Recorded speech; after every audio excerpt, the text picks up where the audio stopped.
Cube. Débat, opinion et analyse. Explore toutes les facettes de l'actualité. Bon, c'est vendredi, on va jaser hockey, on va jaser sport, si belle. Ça fait plaisir. Ouais, tu sais, moi j'aime ça me faire des petits cadeaux.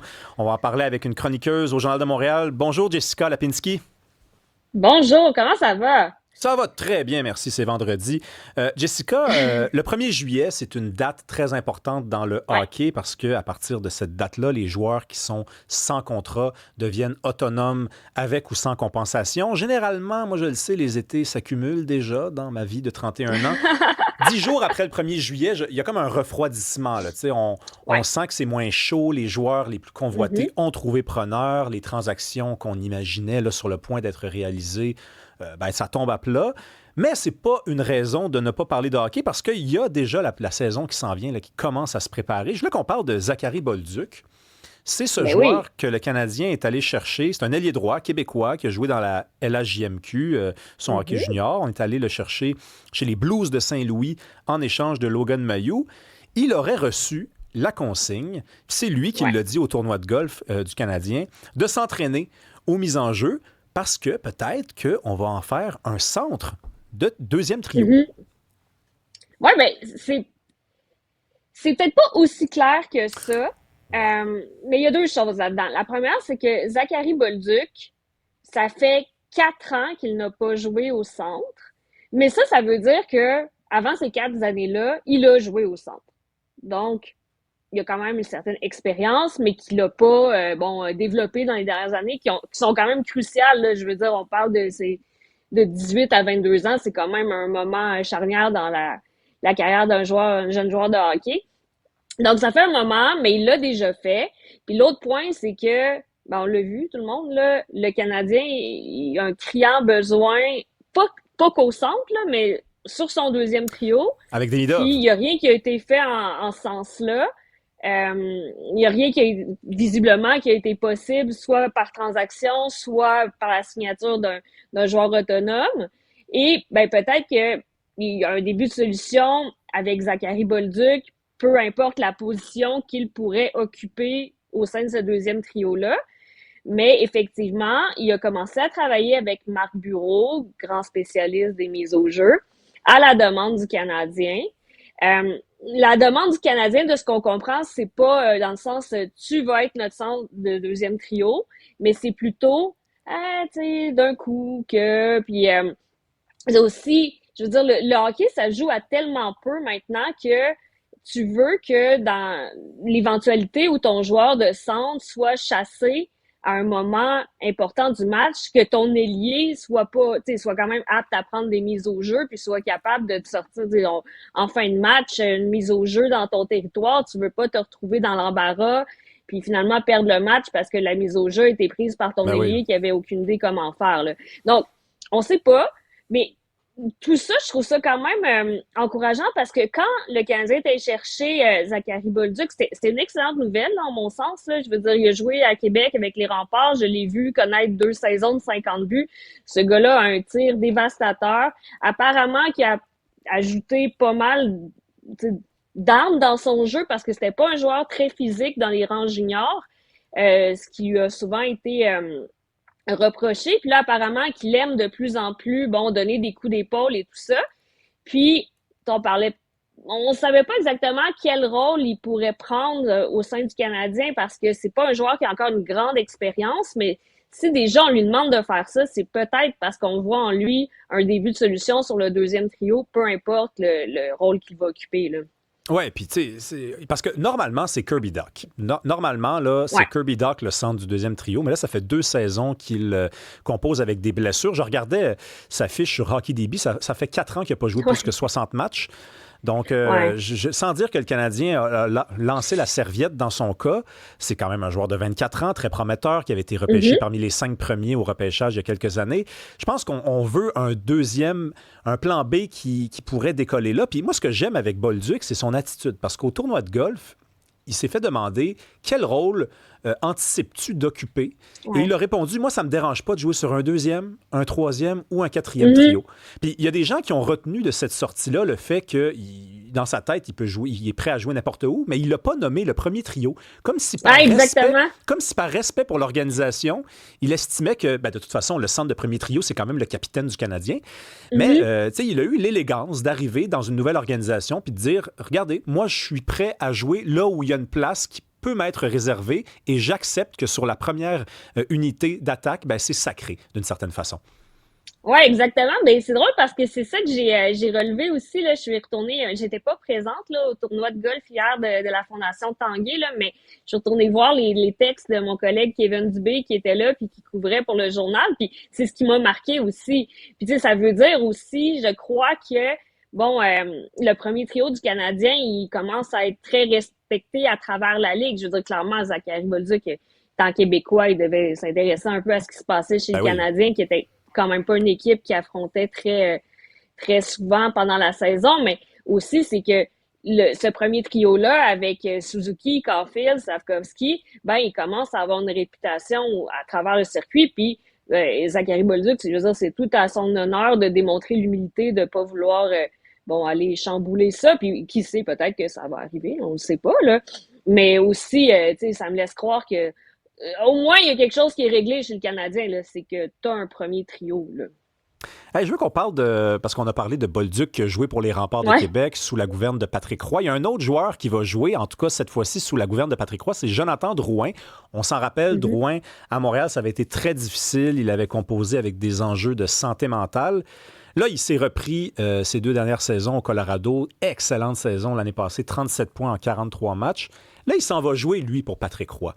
Puis moi, quand j'ai vu ça passer, je me suis dit, il faut que j'en parle avec quelqu'un qui connaît ça, le hockey, parce que Patrick Roy, c'est quand même réputé pour être quelqu'un d'assez dur avec les joueurs, très sévère. C'est une réputation de coach très rough. Et là, on a un Drouin qui a une réputation, lui, d'avoir quand même, une posture peut-être un peu fragile. Est-ce que c'est le bon match, Drouin, avec les Islanders de New York? Et moi aussi, j'ai fait un peu le saut quand j'ai quand j'ai vu qu'elle avait été le choix de Jonathan Drouin. Mais tu sais, en fait, je crois qu'il y a une partie de l'image qu'on a de Patrick Roy, l'entraîneur, qui est un peu datée. Puis je dis pas qu'il est encore tough, qui est plus tough, pardon, parce qu'on l'a vu là, cette année, là, le mauvais match qu'a connu Anthony Duclair, puis bon, tu sais, qui était dans une mauvaise passe, puis Patrick qui fait une déclaration comme quoi il jouait vraiment mal dernièrement, puis tu sais, ça fait toute une histoire. Anthony Duclair est pas retourné au jeu après. Tout ça, donc c'est encore quelqu'un qui est capable de dire sur la place publique, bon, toi tu joues mal, puis ça me gêne pas de le dire. C'est sûrement, tu sais, je veux dire, qu'une minime portion de ce qu'il peut dire comme vérité à ses joueurs. Mais en même temps, quand on parle à des gens qui ont travaillé de près avec Patrick Roy, depuis qu'il avait quitté le Colorado, en fait, là, puis qu'il était revenu chez les Remparts, là, tu sais, de plus en plus, ce qu'on entend, c'est, oui, c'est un gars tough, mais c'est un gars fair. Si tu lui en donnes, il va t'en donner. Si tu montres de l'effort, il va te respecter. Puis, c'est sûr qu'il y a peut-être une partie de tout ce que disent les joueurs des Highlanders, bon, qui est un peu embellie parce que tu veux pas sortir publiquement puis dire que ton entraîneur... surtout Patrick Roy. Pas tant que ça, là. Oui, c'est ça. Mais, tu sais, je veux dire, même l'année passée, quand c'était plus dur, les joueurs à qui on parlait continuaient de dire, on aime ça être dirigé par lui, tu sais, c'est un enseignant, il nous apprend des trucs, tu sais, il y a un plan puis tout ça. Fait je pense que Jonathan Drouin, oui, il y a eu des enjeux, mais je pense pas que la problématique était forcément, tu sais, avec les entraîneurs et tout ça. Je pense que c'était pas le bon gars pour jouer à Montréal. De la façon dont il est arrivé, au moment de sa carrière où il est arrivé, encore très jeune, avec encore son aura d'avoir été un des premiers au repêchage, le fait d'être un Québécois. Là, de ce qu'on lit, je veux dire, ce qu'il a vécu au Colorado dans les 2 dernières années, là, c'était la meilleure chose qui pouvait lui arriver. Là. Oui. Puis il a retrouvé là, il y a une McKinnon, nouvelle qui est un chance. ancien camarade avec les Exact. Moosehead à Halifax, ouais. Exact. Donc, ça a l'air d'être un joueur changé, plus mature. Tu sais, reste que, bon, l'entraîneur, c'est Patrick Roy, là, mais le marché il y en a des passionnés de hockey, là, des passionnés des Islanders, mais le marché, c'est complètement différent de celui de Montréal, là. Donc, c'est peut-être un bon environnement pour lui. Il s'est sans doute senti désiré aussi parce que Mathieu Darche, bon, l'a approché son agent et tout, lui ont offert un contrat qui était le dernier contrat qu'avait signé Jonathan Drouin quand il a quitté le Canadien. Non, c'est ça, c'était tout recommencer à la base, là. Tu sais, On me dit qu'il avait de la misère à faire son épicerie. Non, mais ça, c'était pas... Mais non, mais c'est parce que c'était... En termes de hockey! Ouais, non, mais c'était moins d'1 million. C'est vrai que c'était moins d'1 million. Puis pour un joueur comme Drouin, qui est quand même pressenti, pour un jour, s'il débloque pour faire à peu près 60-70 points dans la Ligue nationale, on ne sait plus si ça va arriver, mais c'était pas beaucoup. Là, c'est un contrat de 2 saisons à 4 millions par année. On est content pour lui. Hey, là, je veux qu'on parle d'une espèce de nouvelle... pour bien des gens, c'est un détail, mais moi, je pense que ça va changer complètement le visage du hockey junior. Dans la NCAA, c'est une ligue de hockey pour les jeunes qui sont à l'université, qui sont pressentis pour jouer dans la Ligue nationale de hockey.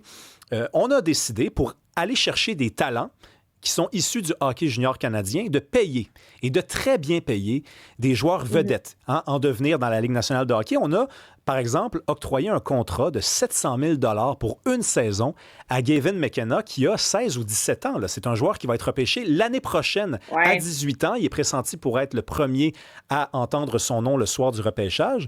Donc, pour aller le chercher, lui qui jouait dans le hockey junior canadien, lui qui vient de participer à la Coupe Memorial, on lui donne 700 000 ce qui est un peu moins que le salaire minimum dans la Ligue nationale de hockey.